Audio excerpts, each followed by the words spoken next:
Hello, and welcome to another episode of Your Right to Know, brought to you by the Fitchburg Republican City Committee.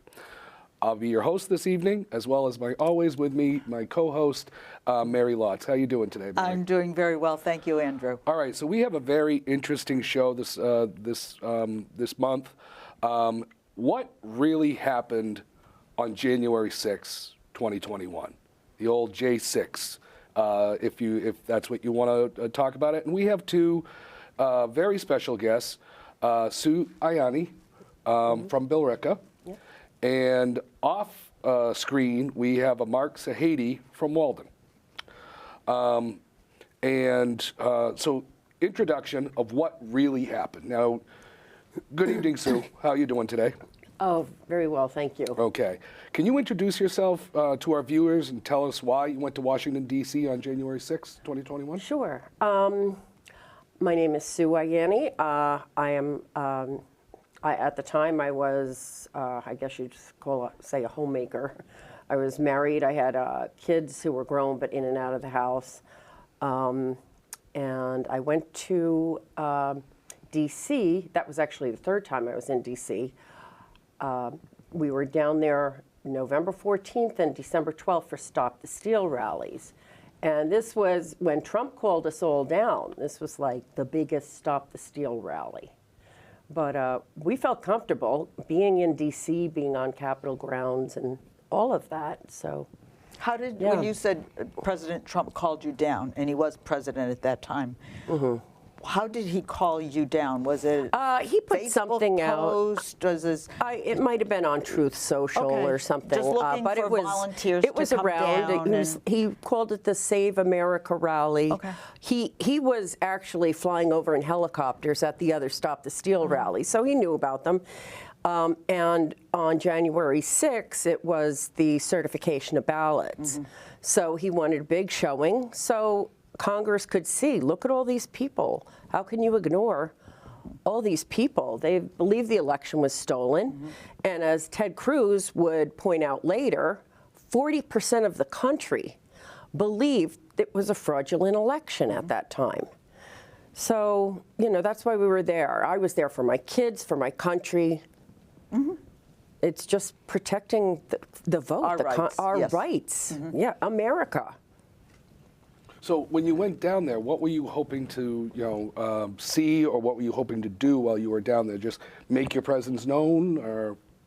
Yeah, that was pretty much it. Like, show up in such numbers that Congress would be so impressed that they'd say, wow, we can't ignore this. Maybe we should send those ballots back to the states for a forensic audit. That's what it was about. It was just, please send those ballots back for a forensic audit. Now, were you among the first group of activists to get to the Capitol? No. There were people showing up, I don't know if it was in the beginning of Trump's speech or after, or even before he started, I'm not sure. Because he was about an hour late. He's often late at making appearances. You weren't where he was speaking, right? Were you? He was at the Ellipse, and the way it's set up is the White House is over here, and then there's, I guess, Pennsylvania Avenue, and across from the White House, you look out and you see the mall, and there's the Washington Monument. So the White House faces the Washington Monument.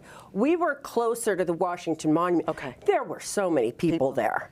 And also, to get into the Ellipse, you needed to go through security. You couldn't have backpacks, and we had our stuff, and so we were fine where we were. But and that was a very small group that really got into the Ellipse area, the closed area. Okay. But there were what do you call them? Magnetrons? Yeah, the big giant screens, and there were speakers around. So people could watch and see who was speaking at the time. Don Jr. and. Mike Lindell. Mike Lindell. Drawing a blank. They were all speaking. It was an all-star event. Yeah. So we were all excited. But mostly, it was hard to hear people. The sound quality wasn't that great. So we were just mostly mingling and say, oh, where are you from? Oh, you're all the way from California. Yeah. It was a lot of just meeting people, and it was a happy atmosphere. I mean, we knew it was a serious day. But it's always good to meet people from all over the country. Like-minded. You know, oh, you're a Trump supporter. You came all the way from there. And I had brought buses down. I had organized buses. And that's something the DOJ would try to use against me later. But we had brought buses down for December 12th. We brought 2 buses under our organization, Super Happy Fun America, civil rights organization. And I was director of operations, so I was in charge of all that. And then they had so much fun, December 12th, that it's, you gotta have buses. So I organized a bunch of buses, and with a bunch of other people, there were other bus captains. And all in all, from between New Hampshire, Vermont, and Massachusetts, it was 12 buses that went down. Oh, wow. So we were swapping passengers. On January 6th. On January 6th. So that's buses. 600 people. Yes. That went down from the New England area. We were very proud of that. Yeah. And really, we were just, everybody's having a great time. We're taking the buses down. We're playing classic rock and, you know, it's singing. And some people fell asleep because, you know, it was an overnight trip. Yeah. We left at like 10 p.m. the night before. Mm-hmm. So we got in at around probably 6:30 in the morning. And it was very cold. Very, very cold there. And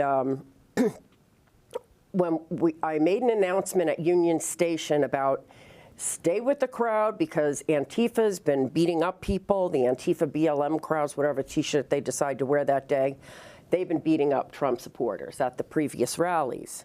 So, and that's why the Proud Boys were dressed in gear, the Oath Keepers, the 3%ers. As a matter of fact, we knew Proud Boys, and they said, call us when your buses get in, and we'll escort you. Because that's why they were there. They were putting their bodies in between us and people who would attack us. The security. They were the security for that day. And the Oath Keepers were the security for the speakers, like Roger Stone, Mike Lindell, people like that who were coming down. And I'd imagine just around the stage, you know, senators were going to come out and speak, and there was a stage set up on the Capitol lawn.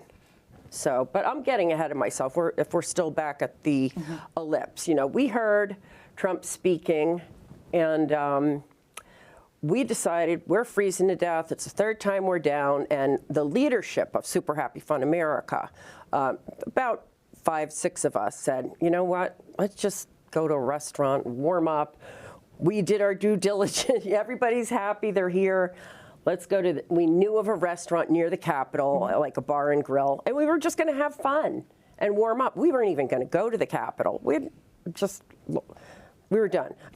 So what happened is we're finding out nothing's open. The whole city's been, around that area has been shut down per order of the mayor, who we later realized was working with Nancy Pelosi. This is all part of the plan, funnel them all to the Capitol. Because at the last rallies, and this is very important, people were all over the city. They spread out all over to the different restaurants. Isn't that what you want? They made so much money at the restaurants. Sure. You would think that's what they wanted. No, even the Metro PD were saying, Capitol's this way, Capitol's this way. They wanted us to funnel to the Capitol. So, and not wander off into the sun. Yeah, so to say it was just Trump saying, we're all going to walk to the Capitol peacefully, patriotically, protest. It wasn't just him. It was the Metro Police. Everybody was geared to having us funneled to the Capitol from where we were. So. Okay. So obviously it was more of a jovial, like, celebration, even though it was a serious event. Right. Yeah. You know, it was more of a camaraderie type of a thing than anything else. Right. It was. I mean, it was joyful to see people. And, I should also point out that there were many, many religious groups there. It was like church groups were taking buses or planes and trains, whatever, to get there. So there were many groups who were there. And they were praying, and there's, singing Amazing Grace, and, or Star Spangled Banner, but a lot of praying. Did you see any, like, what you'd call anarchists in the group, mixed and mingled, like people that were trying to incite other peaceful I did at the last rallies, or any signs that would incite and anger people or personally- ruffians among the group? Yeah, I mean, there's always, even on the Trump side, there's always going to be some yahoos, you know, some young guys are like, ooh, you know, some people did get carried away that day. Yeah. But for the most part, people were just like, walking to the Capitol, they just wanted to hear the rest of the event. Sure. We had 6 permits to be on the Capitol grounds that day. So we were supposed to, it was all planned. We were supposed to be there. That was from the chief of police, the Chief Sund of the Capitol Police, issued those 6 permits so we could be all over the grounds. Now, were there speakers at the Capitol also? There were supposed to be. There was a stage set up. Okay. So, and apparently someone also, nobody knows who did this, but somebody set up, what do you call the hangman? Oh, the news? gallows, Like, the gallows, yeah. Somebody built a gallows before anyone got there. And you got to wonder about that, because didn't the Capitol Police see it? Isn't it on camera? But nobody saw who built these gallows, and the people who did build it, they took off right after. I mean, people saw them, they built it, and they saw them take off, but nobody knows who they were. I guess that's more accurate. Mm-hmm. And they never got arrested, but we all got blamed for these gallows. Like, they want to hang Mike Pence, and it's like, now, when please. So as it's like progressing, and you're now standing at the Capitol still, just how many people maybe were there? The estimates I heard were between 1 million and 1.5 million people. Wow. So that's a lot of people. And I mean, that's like, I used to live in Natick. That would be 30 to 40 times the size of the town of Natick. Mm-hmm. So, of course, you're going to have some ruffians or, you know, some crazy, you know, people, woohoo, that kind of thing. Pardon me. But to say that we were all these, I don't know, like Trump zombie army marching to the Capitol, boom, boom, we're taking over the Capitol. It wasn't like that. Yeah.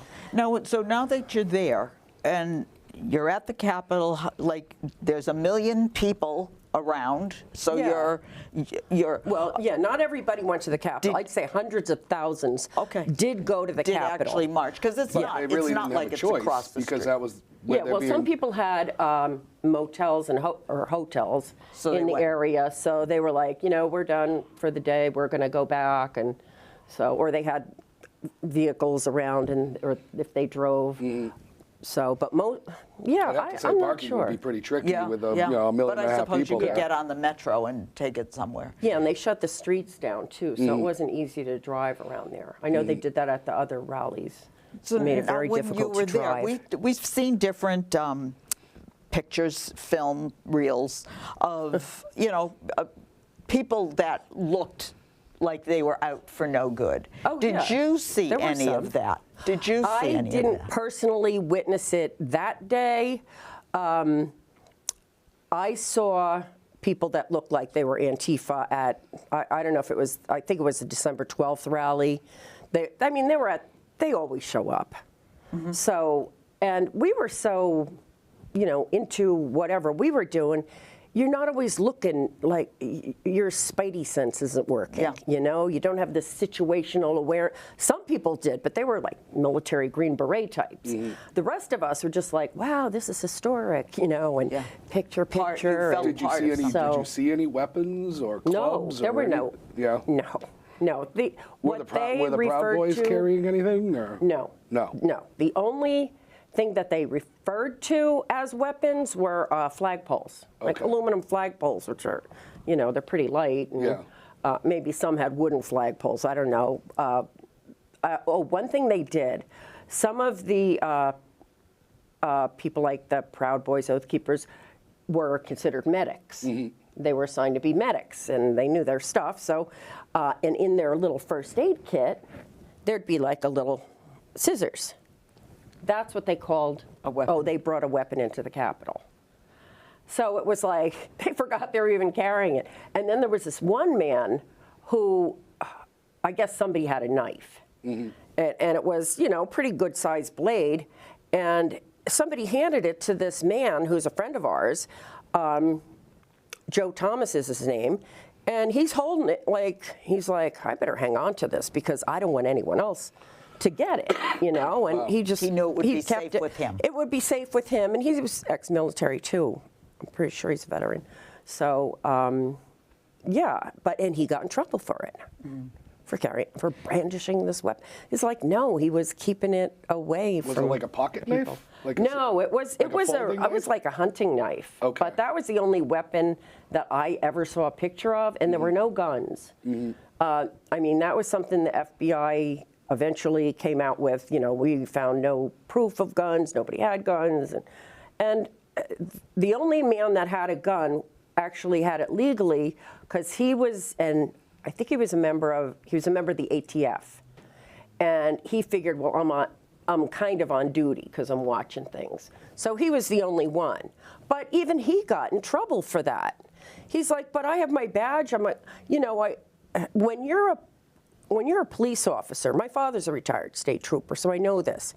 You never stop being a police officer. So even if you're off duty, you're still a police officer, and you can carry your gun, you know, and he could carry it in D.C., but you know, he figured I'll just keep an eye on things and make sure everything's good.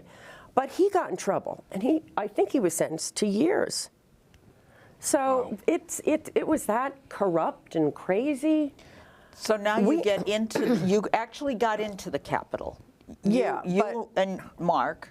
Yeah, but a lot happened before we actually went in. What actually happened? When we got to the Capitol, we were meeting at something called the Peace Statue. It's close to the street.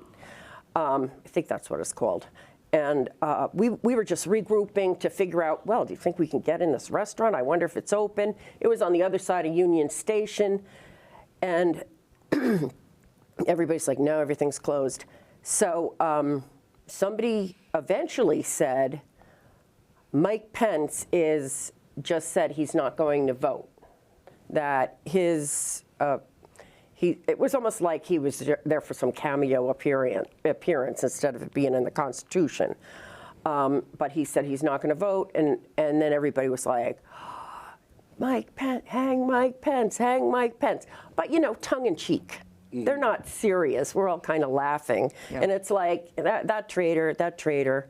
You know, I had faith in him. I was like, no, he's a man of God. He's gonna do the right thing. But he didn't. He didn't. So people were angry about that. You know, Mike Pence, and I figured, well, they're all going to cave now. And then we figured, well, we're going to protest. We want them to hear us.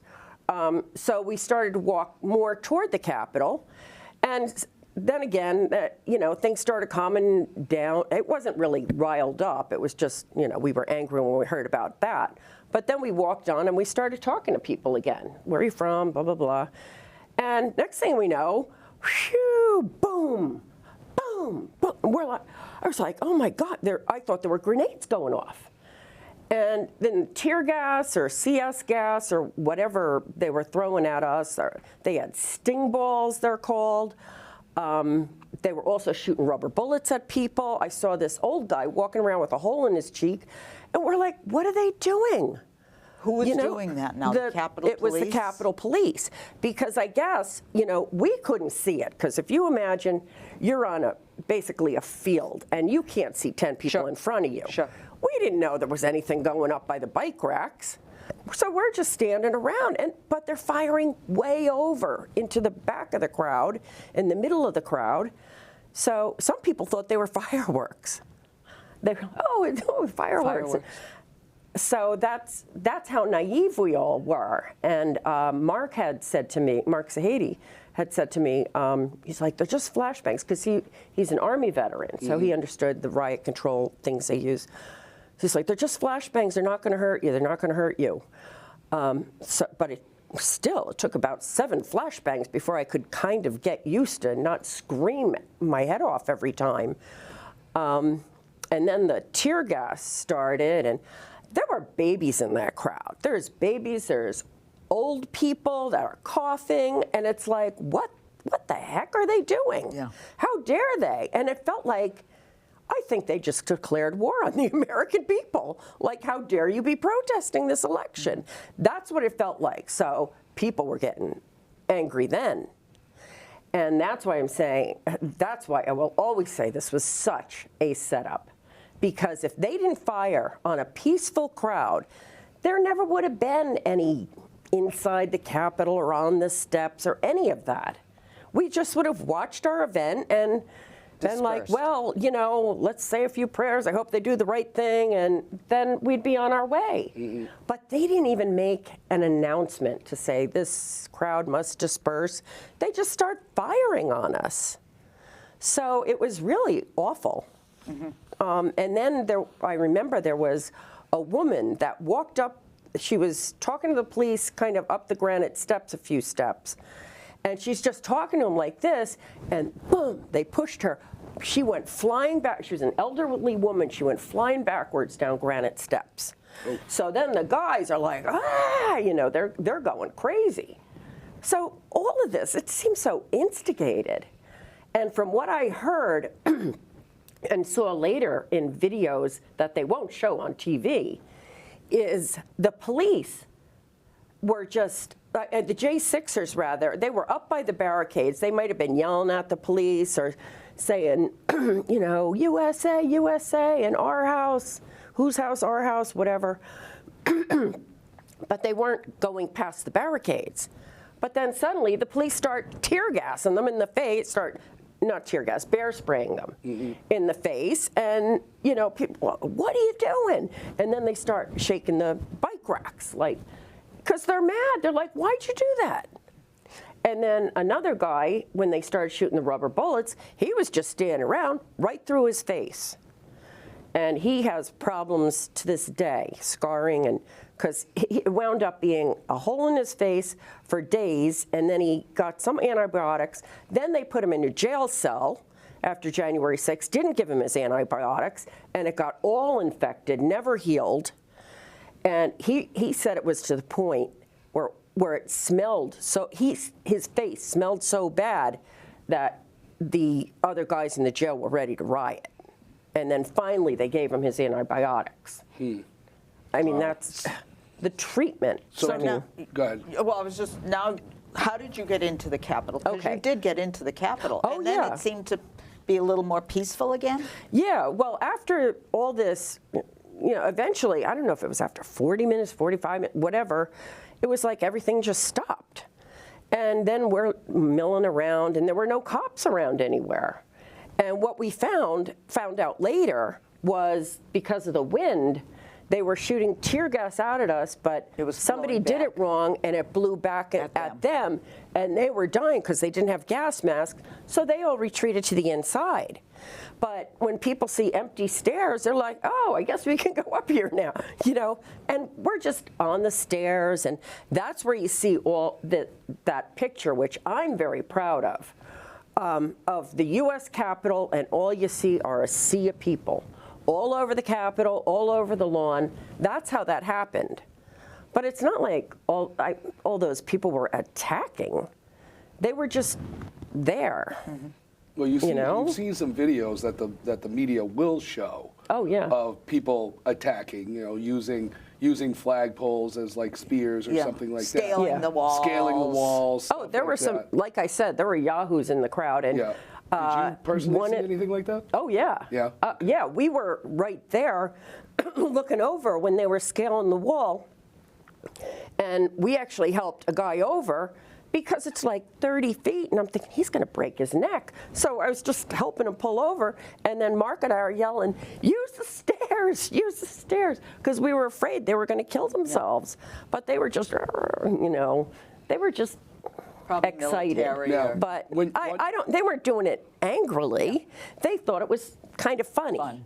Yeah, they thought it was fun. It wasn't like, oh, we're going to, or they would have used the steps if they were doing a military attack. So when you got into the building, where the police, you said the police retreated inside the building, did you see any police there? Because I've seen video of kind of police like escorting people to certain areas of the Capitol. Right. You have to understand, the Capitol is about, the building itself is about 2 blocks long. So you can imagine this immense area around it. Now you have 2 blocks as the front, a block on each side, and 2 blocks in the back. There were J6ers all around. So by the time Mark and I were going up the steps, we didn't see any cops till we got to this section of the Capitol. It was called the Senate Parliamentarian Wing. So the Capitol, you'd imagine it's, okay, there's the front part where the dome is, and then there's these little alcoves that come in. And we were on the west side, which was the Senate Parliamentarian, and then I saw some cops outside, and they were just standing around talking to each other. So, you know, Mark and I are just standing, and we were looking out the crowd, and it was so amazing to look out at the sea of people that had showed up that day. So we were kind of cheering, yeah, you know. Let's see. Then I saw a broken window, and I said, that's not right. In the Capitol. Yeah, I saw somebody standing in a broken window, and we were very close by, and I said, that's not right. They never should have broken that window. This building is sacred. And these are the people, some of these people who broke windows, had 2x4s pushing through, these are the people who never got arrested. Yeah. Now, why not? And because it was an inside job. It was an inside job. It was either, a couple Antifa got arrested, but they said they're unindicted co-conspirators, which is trade talk, I guess, for they were Fed informants that were told what to do.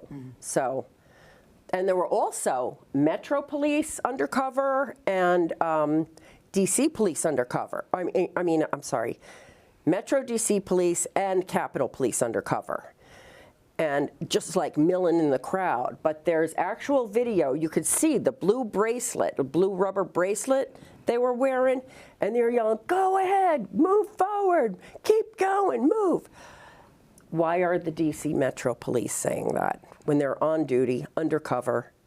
Why are they telling people to advance? You know something's wrong. Andrew, this story is phenomenal. It's shocking. I think it's interesting to get eyewitness testimony. And I think we need to do another show on this. We need to. I'm in complete agreement. You know what I'm looking at? Crime and punishment. It's almost like it's a Russian novel, isn't it? Yeah, that we're looking at and listening to your story. Would you mind staying around? Very Soviet. Would you mind staying around? No. And talking with us more? Thank you. I appreciate it. Well, thank you. And so what I'd like to do is thank our audience for tuning in tonight for Your Right to Know with the Fitchburg Republican City Committee. As we leave you, we want you to remember that your local city or town Republican Committee is your only organization that holds true your rights to life, liberty, and the pursuit of happiness, and what can happen when your liberty is being taken away, as it is in this case with the J6ers.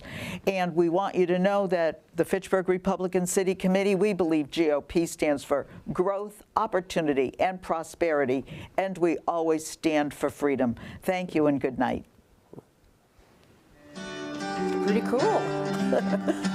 America, we stand for freedom.